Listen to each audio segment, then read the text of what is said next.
Yeah. It's issue focused. Yeah, well, then once they have these trans-denominational, non-denominational entities, they will be more specialized and take up particular issues, that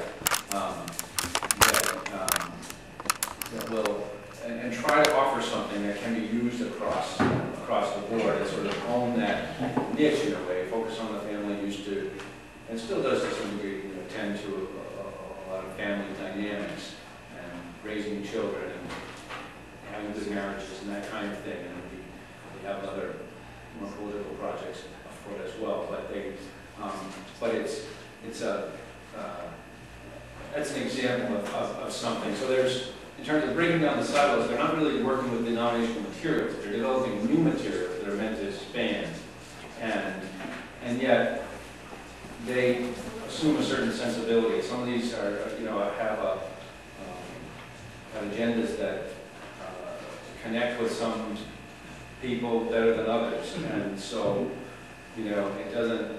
So still kind of figuring that out, but it's in a way it's creating new silos. You could maybe say, but Based on issues.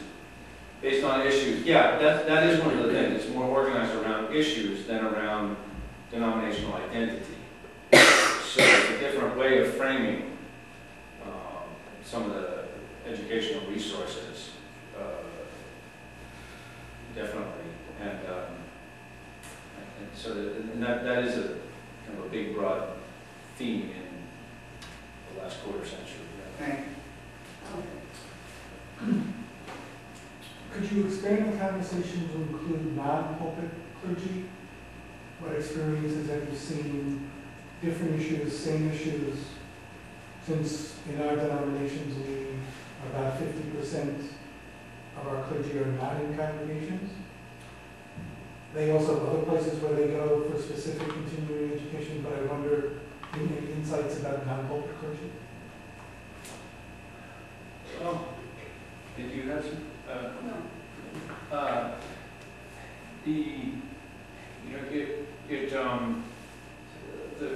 The research that I was looking at, this consultation, didn't break it down exactly along those lines. So in terms of non-pulpit or non-parish church clergy, I guess I would say in this case, there's, I think it's fair to say that a lot of the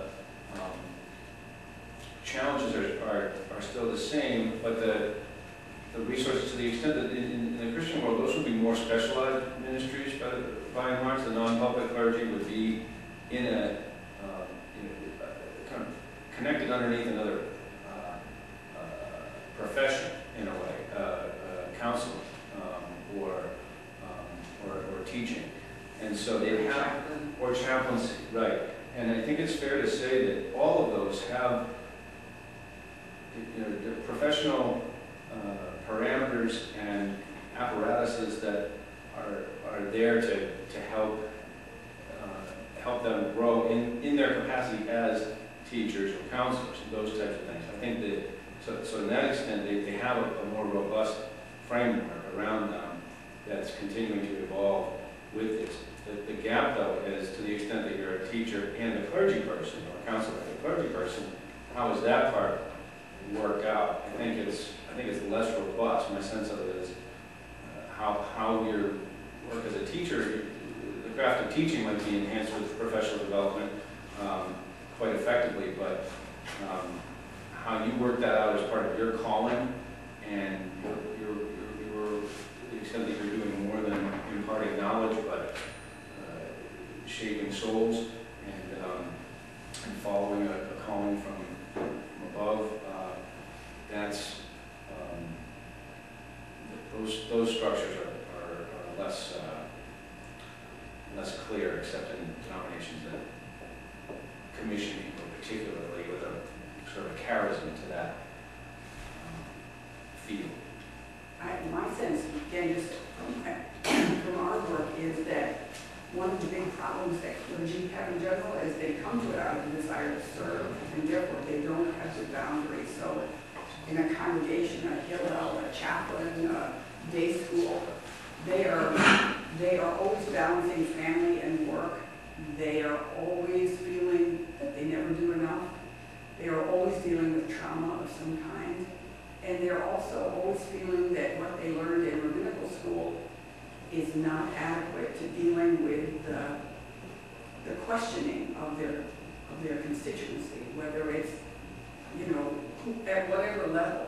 What is the meaning of prayer? What do I think about God? What is the meaning of why are you Jewish? All these questions. So being able to update those and develop their thinking, I think is extremely important, whether or not they're congregation.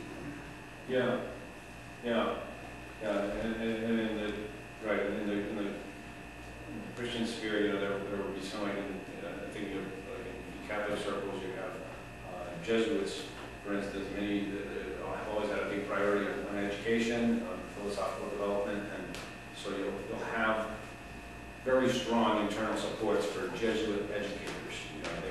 And what it means to not only be an educator, but to be a Jesuit educator. There's plenty of, because that's the charism of that group. They are educators, and so there is that framework around them, and it really just varies a lot from place to place. The more you kind of branch out and say, to be one of the few members, if you're a Jesuit nurse, for instance, you just wouldn't have the same kind of support around you, that sort of thing. Which is similar to what we said about clergy, that they do their strengths.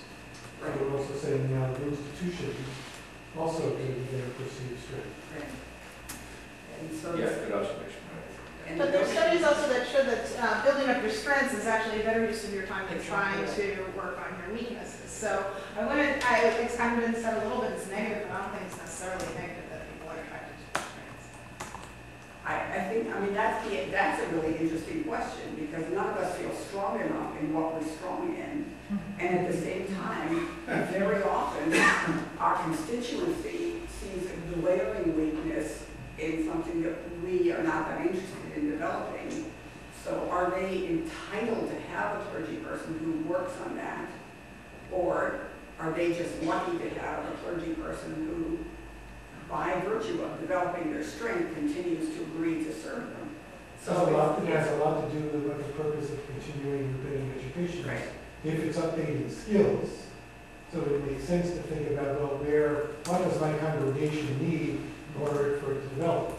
Or if the purpose of continuing rabbinic education is the sustenance of the rabbi's soul and the development of the person and keep them strong, if they go and learn at a seminar or something they're uncomfortable with, or they don't like, and they leave feeling worse about themselves than before, it may serve the congregation's agenda, but it doesn't serve the rabbi's agenda, which is, I need to be sustained, I need to feel better about myself.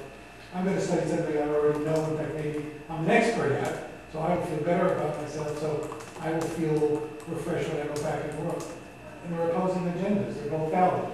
Right, which is why it seems to me part of our work could be to encourage that conversation happening in congregations. Because, again, I still know it from the rabbi's perspective of how rabbis feel bossed around by people who don't get the larger purpose.